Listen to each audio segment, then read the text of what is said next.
Depois de Moisés e da lei, o povo já tinha regras, templo e liderança organizada. A fé não era mais apenas experiência, era intuição. Havia sacerdotes, rituais definidos e um sistema claro de obediência.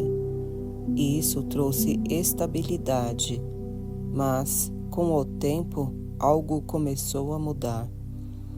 A prática continuava, mas o coração esfriava.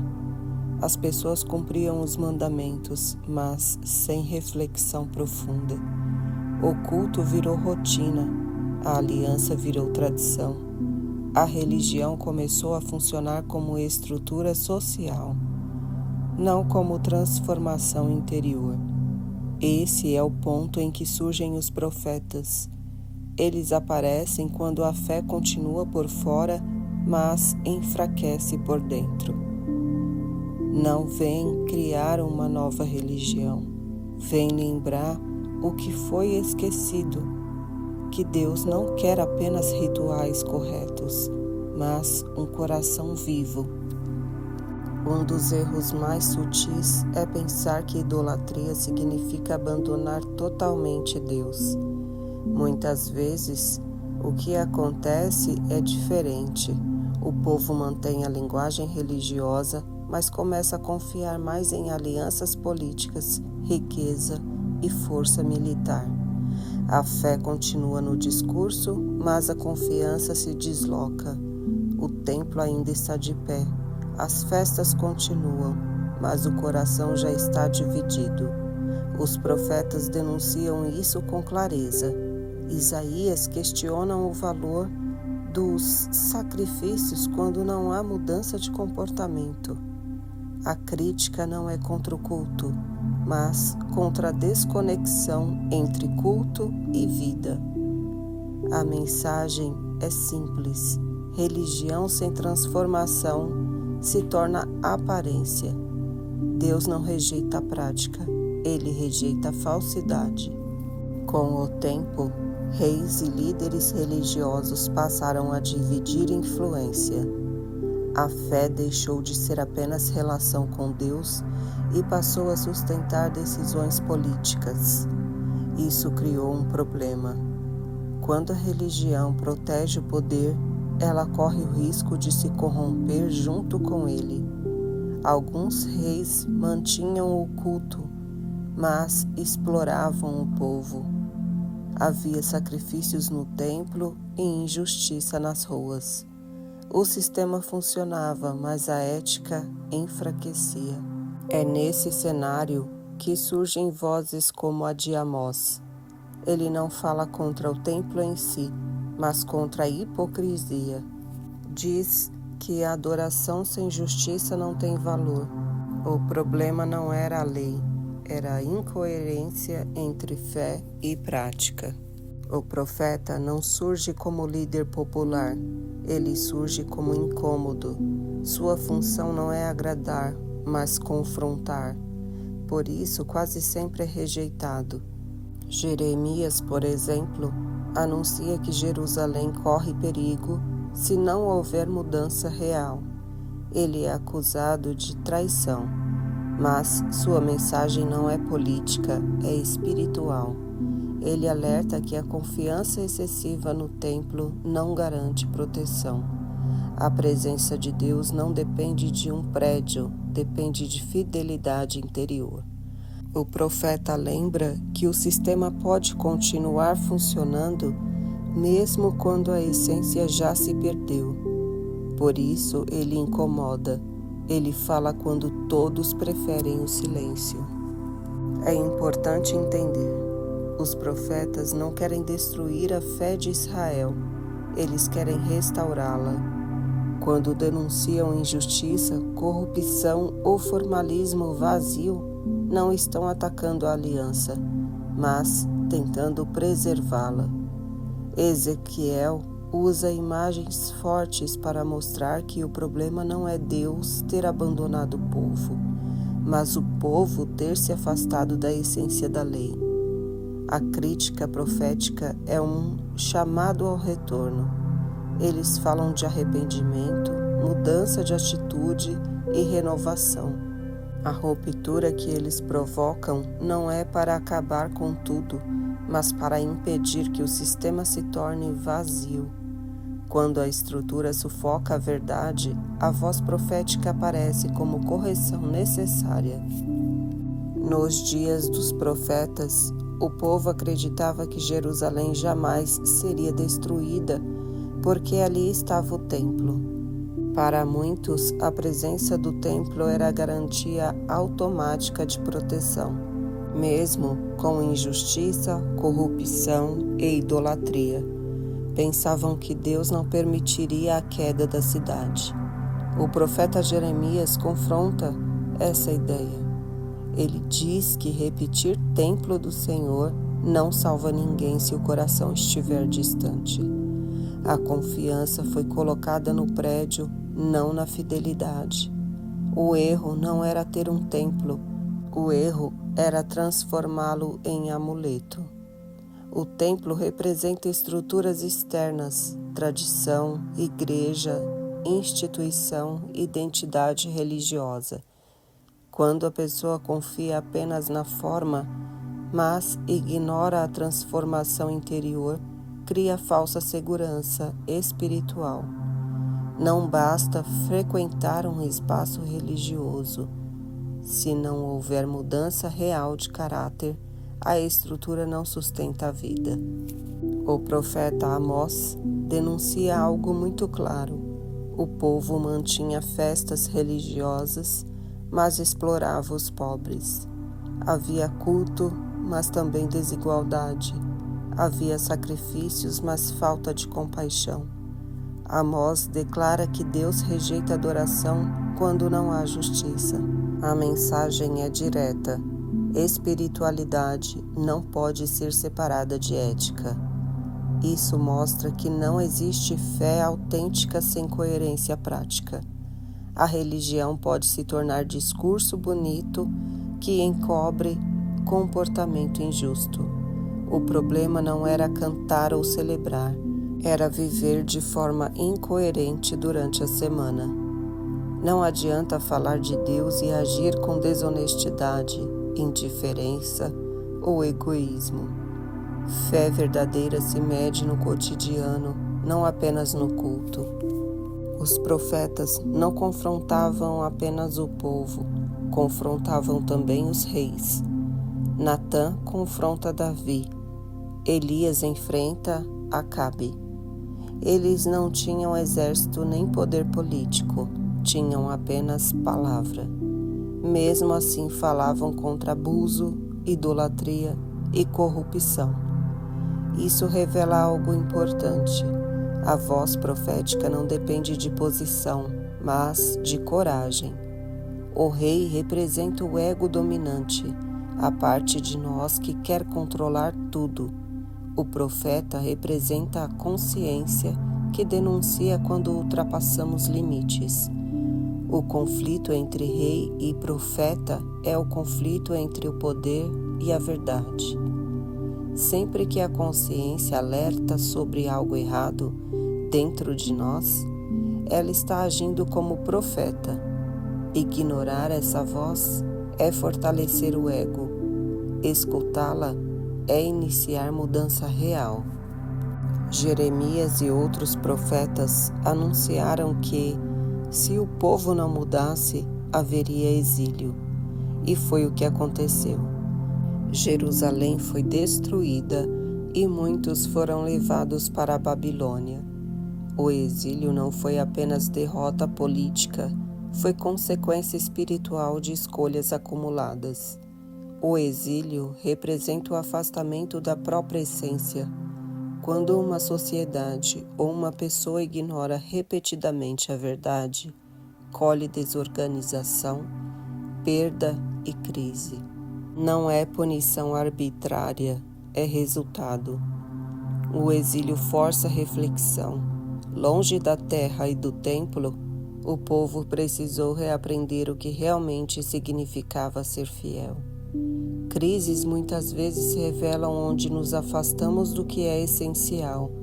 Elas podem destruir, mas também podem despertar. Mesmo anunciando o juízo, os profetas também falaram de esperança. Jeremias fala de uma nova aliança, não escrita em pedra, mas no coração. Ezequiel fala de um coração novo e de um espírito renovado. A mensagem muda de tom. Não é só correção externa, é transformação interna. Aqui a revelação é clara. A lei não seria apenas obedecida, seria internalizada. A mudança não viria apenas por imposição, mas por renovação interior. Isso prepara o caminho para algo maior. A espiritualidade amadurece quando sai da dependência de regras externas e passa para a consciência viva. Mudança verdadeira não acontece só por força de vontade ou medo. Ela começa quando valores se tornam parte do coração. Quando Jerusalém caiu e o povo foi levado para a Babilônia, tudo mudou. Não havia mais templo, não havia altar, não havia sacrifícios. Aquilo que sustentava a prática religiosa simplesmente desapareceu. A fé precisou sobreviver sem estrutura. Foi no exílio que o povo começou a entender que Deus não estava preso em um lugar físico. Ele não dependia de um prédio, nem de um sistema centralizado. Essa crise forçou uma mudança profunda. A espiritualidade começou a se tornar mais interior. A identidade já não podia depender apenas da terra ou da cidade santa. Precisava nascer de dentro. O que antes era sustentado por rituais externos começou a se apoiar na memória, na palavra e na consciência. Antes, a religião era muito coletiva. Se o povo pecava, o povo sofria. Mas no exílio surge uma ênfase nova, responsabilidade individual. Ezequiel afirma que cada pessoa responde por suas próprias escolhas. Isso altera a forma de entender a fé. Não é mais apenas a nação diante de Deus, mas o indivíduo diante de sua própria consciência. A culpa deixa de ser transferida automaticamente para gerações anteriores. Surge uma ideia mais madura de responsabilidade. Esse movimento descola a espiritualidade do coletivo para o pessoal. A relação com Deus começa a ser percebida como algo direto, não apenas mediado por líderes ou tradições. Jeremias fala de uma nova aliança escrita no coração. Essa frase marca uma virada importante. Antes, a lei estava gravada em pedra. Agora, a promessa é que ela será gravada dentro da pessoa. Isso não significa abandono da lei, mas transformação do modo como ela atua. A obediência deixa de ser apenas cumprimento externo e passa a ser convicção interna. O centro da espiritualidade se desloca do comportamento visível para a intenção invisível. O que importa não é apenas o que se faz, mas o que se deseja e o que se acredita profundamente. A fé começa a se tornar algo que molda o interior antes de moldar a ação.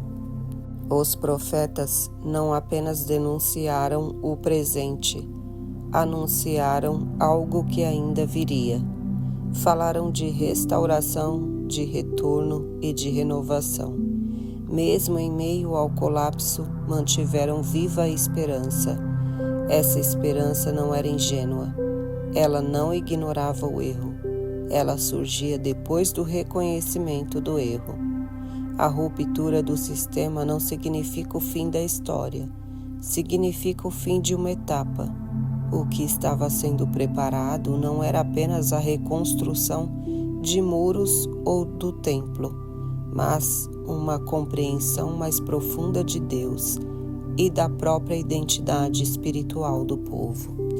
Ao longo desse processo, o profeta se revela como algo maior do que um mensageiro ocasional. Ele representa a consciência que se recusa a se acomodar. Quando o sistema se torna rígido, ele questiona. Quando a prática se torna vazia, ele denuncia. Quando a esperança desaparece, ele anuncia futuro. O profeta não vive para manter estabilidade artificial. Ele surge quando a estabilidade já perdeu a sua verdade. Por isso, quase sempre incomoda. Ele rompe o silêncio confortável e lembra que a fé não é apenas tradição, mas relação viva. E essa relação não pode ser controlada por estruturas permanentes. Depois do exílio, o povo começou a perceber que a queda não tinha sido abandono divino, mas consequência de escolhas acumuladas. A destruição do templo mostrou que nenhuma estrutura é eterna. Aquilo que parecia intocável ruiu. Essa experiência ensinou algo profundo. Fé não é garantia de conforto automático, é responsabilidade contínua. O sofrimento obrigou o povo a revisar suas propriedades e reconhecer seus erros. Hoje acontece algo parecido quando alguém perde aquilo em que confiava cegamente: posição, status e estabilidade.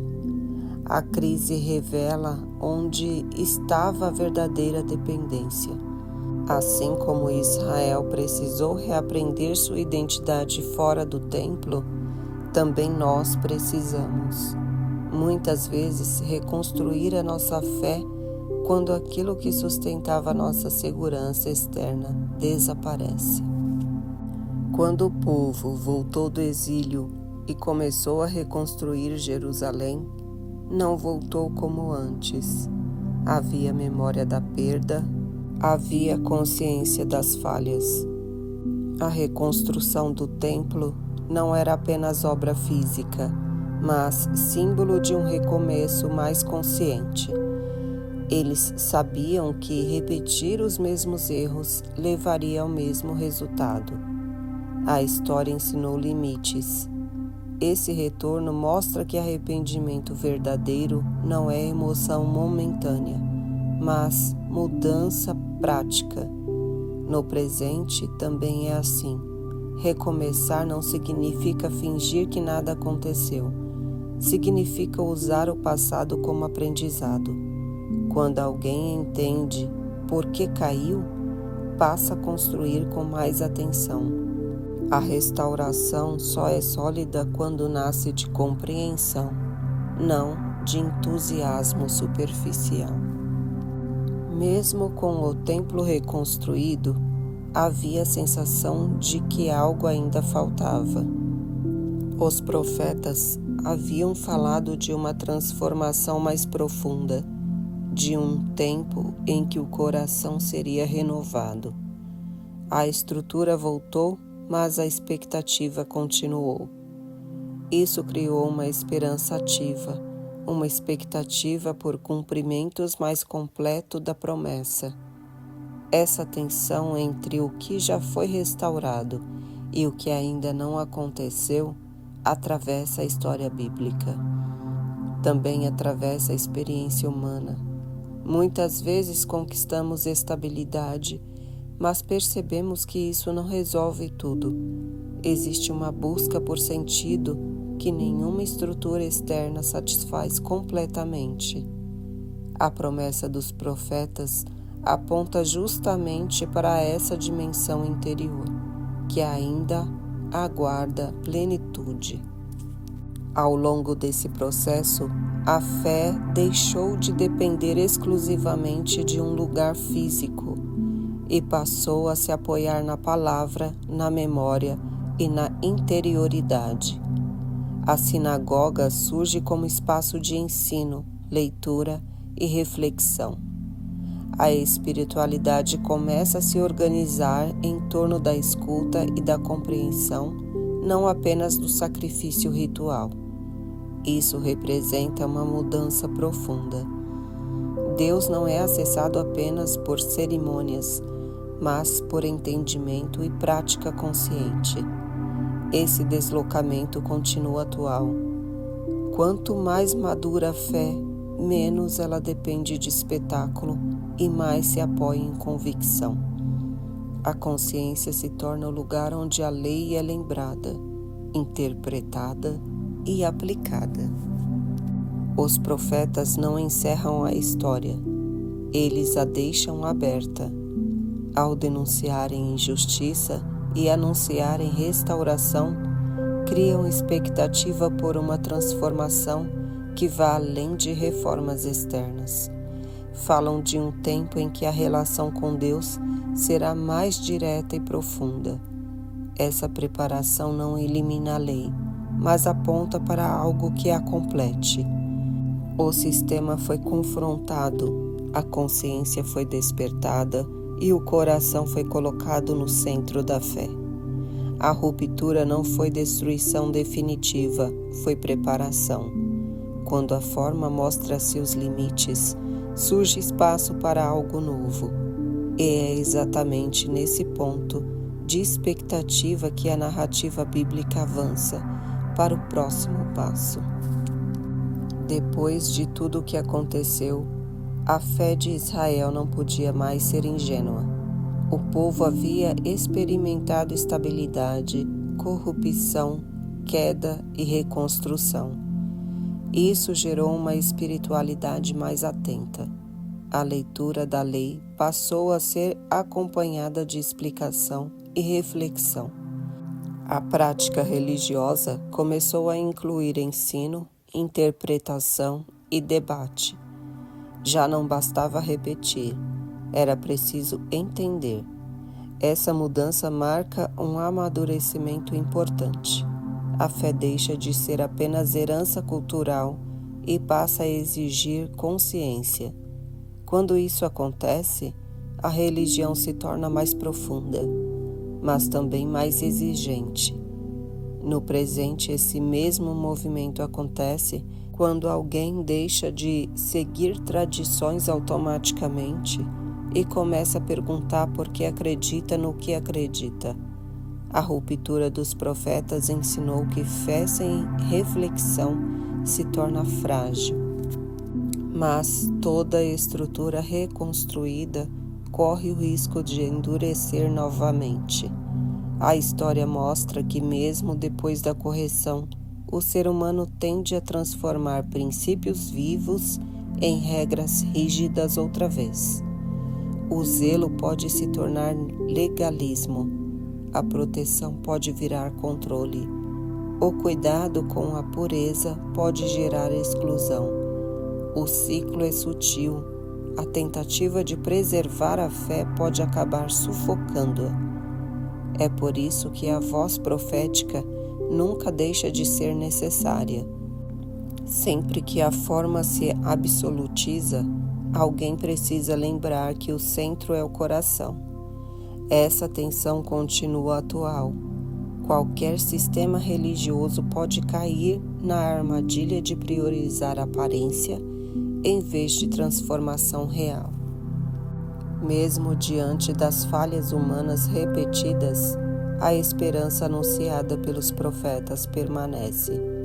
Eles falaram de um tempo em que Deus agiria de maneira decisiva, restaurando não apenas instituições, mas pessoas. Essa promessa manteve viva a expectativa de algo maior do que reformas políticas ou reorganizações religiosas.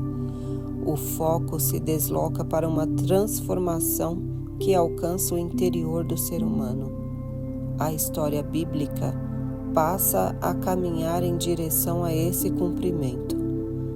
Essa esperança continua relevante porque aponta para a possibilidade de mudança verdadeira, mesmo quando os ciclos de erro parecem intermináveis. A fé não termina na crítica do sistema, ela aponta para a renovação profunda.